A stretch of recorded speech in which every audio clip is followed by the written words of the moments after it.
বাংলাদেশের মার্কেটে এখন 30,000 টাকা বাজেটের ভিতরে আপনি যদি একটা ভালো স্মার্টফোন চান, একটা অ্যান্ড্রয়েড স্মার্টফোন, আপনার জন্য এই ডিভাইসটা একটা ভালো অপশন হতে পারে। Realme 14 Pro 5G light. এই ডিভাইসটা 188 গ্রাম ওজন, তবে এটার নাম রাখা হয়েছে লাইট। এইটাতে বেশ কিছু ফিচার্স আছে যা এই দামের হিসাবে একটা দুর্দান্ত আপনারা এক্সপিরিয়েন্স দিতে পারে। তো আজকে মূলত আমরা রিয়েলমির এই ডিভাইসটা নিয়ে কথা বলবো। এটার প্রত্যেকটা বিষয় আমরা ভেঙে চুরে দেখার চেষ্টা করবো। এটাই আমরা গেমিংও করব, চেষ্টা করব আপনারা একটা ভালো আইডিয়া দেওয়ার এটার ক্যামেরা সম্পর্কে। এই ডিভাইসটা নেওয়ার ইচ্ছা থাকলে আপনি দর্শনা গ্যাজেট ওয়ার্ল্ডে যোগাযোগ করতে পারেন। এর বাইরেও বিভিন্ন ধরনের মডেল তাদের কাছে অ্যাভেলেবেল আছে। তাদের ফেসবুক পেজের লিঙ্কটা আমি ডেসক্রিপশনে দিয়ে দেবো, যদি মনে করেন তাহলে একবার চেক করতে পারেন। Realme 14 Pro Lite 5G এই ডিভাইসটার ডিসপ্লেটা আমরা একটু দেখি। এটা একটা কার্ভ ডিসপ্লে।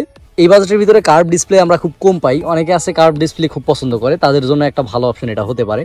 এইটার ডিসপ্লের যে বেজেলগুলো আছে এগুলা অনেকটাই চিকন পাতলা, ফলে এইটা ব্যবহার করতে গেলে আপনার একটা ভালো এক্সপিরিয়েন্সই ফিল হবে। ডিসপ্লেটা 120 হার্জের রিফ্রেশ রেটের সাথে আছে। এটার যেই ব্রাইটনেস আছে এটা সর্বোচ্চ 2000 নিটস পর্যন্ত দেয়। সানলাইটে 2000 নিটস যথেষ্ট ভালো ব্যাপার। ডিসপ্লেটার সাইজ 6.7 ইঞ্চি। এটা একটা ফুল এইচডি রেজলিউশনের ডিসপ্লে। রিয়েলমি এখানে প্রোটেকশন হিসেবে ব্যবহার করছে গরিলা গ্লাস 7i এর প্রোটেকশন। এইটা আসলে ওই গরিলা গ্লাস ভিক্টস বা ওই টাইপেরই একটা বিষয় আপনি বলতে পারেন। গ্লাসের বিষয়টা হচ্ছে 19-20 একটা তফাৎ রেখে মূলত মার্কেটে আনে এবং বিভিন্ন নামে ওরা সেল করে। আপনি যদি দেখেন যে প্রত্যেকটা ডিভাইসে একই নামের গ্লাস ব্যবহার হচ্ছে, আসলে আপনার কাছে বিষয়টা ভালো লাগবে না। ইনোভেশন দরকার। তো কোম্পানিগুলো এইরকমই করে, নতুন নতুন নামে মূলত মার্কেটে আনে। পেছনে ব্যবহার করা হয়েছে প্লাস্টিক এবং এটা একটা ম্যাট ফিনিশ দেওয়া হয়েছে। এটা একটা ভালো গ্রিপ আপনারা দিবে। পাশের ফ্রেমটা হচ্ছে প্লাস্টিকের। এখানে যে ভলিউম আপ এবং ডাউন বাটন আছে এবং পাওয়ার বাটনটা এক পাশেই আছে। এই ফোনে কিন্তু স্টেরিও সাউন্ড ব্যবহার করা হয়েছে, স্টেরিও স্পিকার ব্যবহার করা হয়েছে নিচে এবং এই সামনে। নিচের দিকে আপনি সিম কার্ড স্লট পাবেন। এখানে দুইটা সিম দিতে পারবেন, দুইটাই ন্যানো। ডিভাইসটাতে সিকিউরিটি হিসাবে আন্ডার ডিসপ্লে ফিঙ্গারপ্রিন্ট এবং ফেস আইডি দেওয়া হয়েছে। ফেস আইডির বিষয় হচ্ছে এটা অ্যাপেলের মতো অত স্ট্রং না। অ্যাপেলের ফেস আইডি দুনিয়ার ভিতরে বেস্ট। বাকি আন্ডার ডিসপ্লে যে ফিঙ্গারপ্রিন্ট সেন্সরটা আছে এটা ভালো কাজ করে। এটা অনেকটা নিচের দিকে দিছে, তবে এটা বেশ ফাস্ট আছে, অ্যাকুরেটলি কাজ করে। আপনি এখান থেকে একটা ভালো এক্সপিরিয়েন্স পাবেন। এই ফোনের ক্যামেরার ভিতরে যদি আমরা দেখি, বেশ কিছু বিষয় আছে যেগুলো আপনারা অবাক করবে। যেমন এখানে ভিভিড এর অপশন আছে, যেটা অ্যাপেলের সবচেয়ে জনপ্রিয় একটা ফিল্টার। এখানে আরও ফিল্ম 1, ওয়ার্ম, কুল, গ্রে ইত্যাদি বিভিন্ন ধরনের ফিল্টার আছে, এগুলো ব্যবহার করতে পারেন। আর ভিডিওর ক্ষেত্রে যেটা আমি আপনাদের দেখাতে চাচ্ছি যে এইখানে হায়ার যে রেজুলেশনটা আছে এটা 4K 30-তে করা যায়। 1080p রেজুলেশনে আপনি করতে পারেন ভিডিও, এবং এইখানে এইটাতে চাপ দেওয়ার মাধ্যমে আপনি পোর্ট্রেট মোডের ভিডিওটা পাবেন। এই ডিভাইসের যে আলট্রা স্টেডি মোড আছে এইটা হচ্ছে এই পাশে। এইটাতে যখন আপনি চাপ দিবেন তখন অটো 1080p 60 সিলেক্ট হয়ে যাবে। এই ডিভাইসে যদি আপনি পোর্ট্রেট মোডে ভিডিও চান তাহলে এইটাতে চাপ দিতে হবে। এখানে দেখেন ডেপথ অফ ফিল্ড, এইটা আপনি চাইলে কন্ট্রোল করতে পারবেন, কম বেশি এটা করা যাবে। স্ট্রং বা উইক। স্ট্রং মানে হচ্ছে ব্লার যে ইফেক্টটা আছে পেছনে, আপনি ব্যাকগ্রাউন্ডে দেখেন ব্লারটা অনেক বেশি ব্লার। আপনি যদি উইক করে দেন তাহলে এইটা ব্লারটা হবে কিন্তু কম হবে।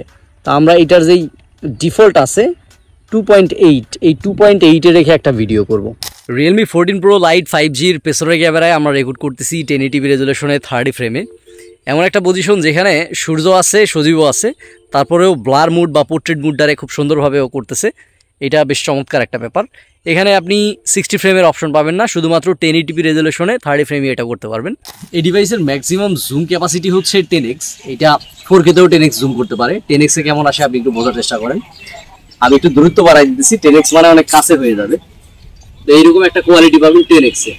রেজুলেশনে ঘাটতে হবে। আবার 1x-এ আমি আপনাদের দেখাই 1x-এ কেমন আসে। 1x-এ অবশ্যই ভালো, 1x-এ কোনো সমস্যা নাই, সর্বোচ্চ পরিমাণে ডিটেইল আপনি পাবেন।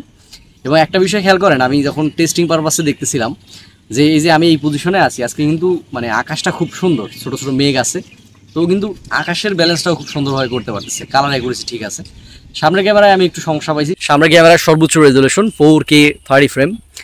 সামনের ক্যামেরায় 4K 30 ফ্রেম একটা 30,000 টাকা বাজেটের ফোনে, এবং এটায় সিনেমেটিক মোডও আছে। ভিডিও কোয়ালিটি নিয়ে আপনার প্রশ্ন থাকতে পারে। সামনে হচ্ছে 32 মেগাপিক্সেলের একটা সেন্সর ব্যবহার করা হয়েছে।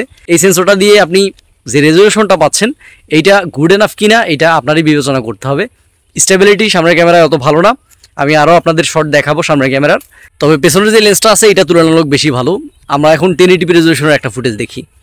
এখন মার্কেটে যে ডিভাইসগুলো পাওয়া যায়, ক্যামেরা সেক্টর আসলে এক একজনের থেকে এক একজন বেশি সাজানো।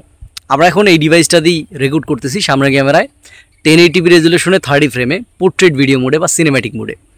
এটা কিন্তু ভালো ভিডিও দিতে পারে। সামনের ক্যামেরায় পোর্ট্রেটে আপনি 1080p 30 দিয়ে শুধু করতে পারবেন। তবে সবচেয়ে ভালো বিষয় হচ্ছে যে এটা যে বাজেটে আসতেছে, এই বাজেট হিসাবে সামনের ক্যামেরা এবং এটার যেই মেইন ক্যামেরা আছে ওয়াইড ক্যামেরা, এখানে সিনেমেটিক মুড বা পোর্ট্রেট মুডে ভিডিওর অপশন রাখছে। এবং এইখানেও কিন্তু 0.8x এবং 1x কাজ করে। আপনি দেখেন এটা হচ্ছে 1x, এটা 0.8x, অর্থাৎ 0.8x একটু বেশি এরিয়া নিচ্ছে এবং 1x একটু কম এরিয়া নিচ্ছে। আচ্ছা, ছবির ক্ষেত্রে বেশিরভাগ সময় এই ক্যামেরাটা আপনারা ভালো একটা ছবি দেবে। পেছনে যে মেইন ক্যামেরাটা আছে পর্যাপ্ত আলোতে যথেষ্ট ভালো ছবি আপনারা দিবে। এটায় 1x এবং 2x আপনি পোর্ট্রেট নিতে পারবেন। 1x এবং 2x দুইটাতেই খুব ভালো মানের পোর্ট্রেট আপনি পাবেন। আর লাইট কন্ডিশনের উপর একটু কম বেশি হবে। যদি সন্ধ্যায় বা রাতে তোলেন তাহলে তুলনামূলক কোয়ালিটি ড্রপ করে। তবে ভালো একটা লাইট কন্ডিশনে দিনের বেলায় যদি আপনি এখান থেকে আপনি ভালো মানের ফটো পাবেন। এই ক্যামেরায় আপনি সর্বোচ্চ 20x জুম করতে পারবেন। আমি এখানে 0.6x থেকে 1x, 2x, 5x, 10x এবং 20x আলাদা আলাদা জুম কোয়ালিটিতে কেমন ফটো আসে সেটা একটা ধারণা দিব। এরকম একটা কোয়ালিটি আপনি পাবেন যদি আপনি দেখেন যে বিভিন্ন জুম কোয়ালিটিতে কেমন আসে।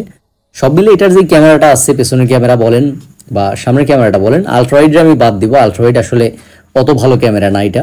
বাট যে ওয়াইড ক্যামেরাটা আছে এবং এটার যে সেলফি ক্যামেরাটা আছে, এইটাই আপনি ভালো মানের একটা ফটো পাবেন, আশা রাখতে পারেন। এই ডিভাইসে আইপি রেটিং দেওয়া হয়েছে IP65। এইটা আসলে খুব স্ট্রং না, মোটামুটি স্প্ল্যাশ প্রুফ আমরা বলতে পারি। হালকা পানির ছিটা বা অ্যাক্সিডেন্টলি হাত থেকে পড়ে গেছে এই ধরনের সিচুয়েশনেও সার্ভাইভ করে যাবে। কিন্তু আপনি যদি এইটারে নিয়ে পানিতে গোসল করেন বা ওই ধরনের কোনো অ্যাক্টিভিটিস করেন, আসলে ওইটার জন্য এটা না। এটার যে চার্জিং পোর্ট আছে এইটা একটু খেয়াল করেন। এইখানে আপনি 45 ওয়াটের একটা ফাস্ট চার্জিং প্রযুক্তি পাবেন।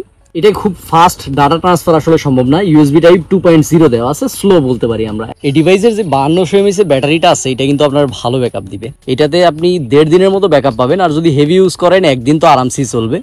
এখানে বেশ কিছু অপশন আছে। স্মার্ট চার্জিং, এটা 80% মতন হওয়ার পরে স্লো চার্জ করবে। আবার আরেকটা আছে চার্জিং লিমিট, এটা 80% পর্যন্তই হবে। এগুলো আপনি সুবিধা মতন অন করতে পারেন। ডিভাইসটাতে চিপ হিসাবে ব্যবহার করা হয়েছে 7S Gen 2। এটা একটা অক্টাকোর চিপ, এখন তো সবই অক্টাকোর। এটার Antutu প্রায় 6 লাখের মতো আসবে, 6 লাখের একটু বেশি আসে। এটার Geekbench 6 এর স্কোর আপনাদের দেখাই দিই। এটা কয়েকবার আমি রান করাইছি, আমারে বেশ অবাক করছে কয়েকবার। প্রথমবার যখন আমি রান করাইছি তখন যে রেজাল্টটা ছিল এইটা অনলাইনের রেজাল্টের সাথে মিলে। এটা 1000-এর উপরে আছে এবং মাল্টি কোরে 2800-র মতন আসতেছে, যেটা আমার মনে হয় ঠিক আছে। সিঙ্গেল কোর মাল্টি কোর এটা ওকে টাইপের। কিন্তু এরপরে যখন আমি স্কোরগুলো রান করাই দেখেন 840 চলে আসছে, অর্থাৎ কমে গেছে 2818। এটার মাল্টি কোরের স্কোরটা কিন্তু একটা স্টেবল অবস্থায় আছে, কিন্তু সিঙ্গেল কোরের স্কোরটা কিন্তু কমে গেছে। এবং এরপরে 832 দুইবার এবং 809 তারপরে।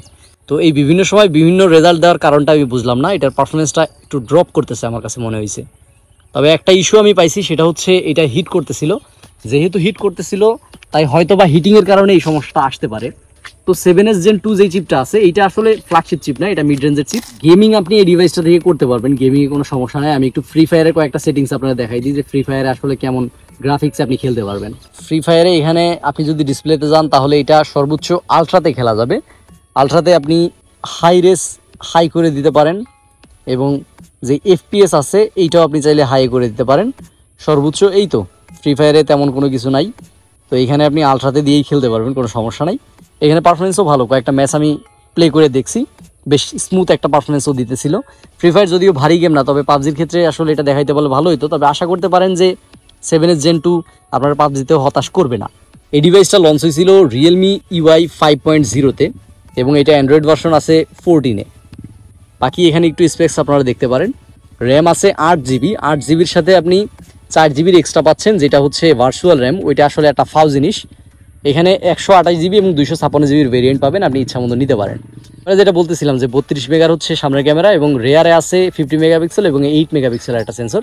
2 মেগাপিক্সেলরে আমরা ক্যামেরা হিসাবেই মানি না, এটা আমরা আন্দোলন করতে পারি। এই সকল মানা না মানা নিয়ে এই ডিভাইসটা। আজকের ভিডিও এই পর্যন্তই, দেখা হবে অন্য কোনো ভিডিওতে। ভালো থাকবেন, আসসালামু আলাইকুম।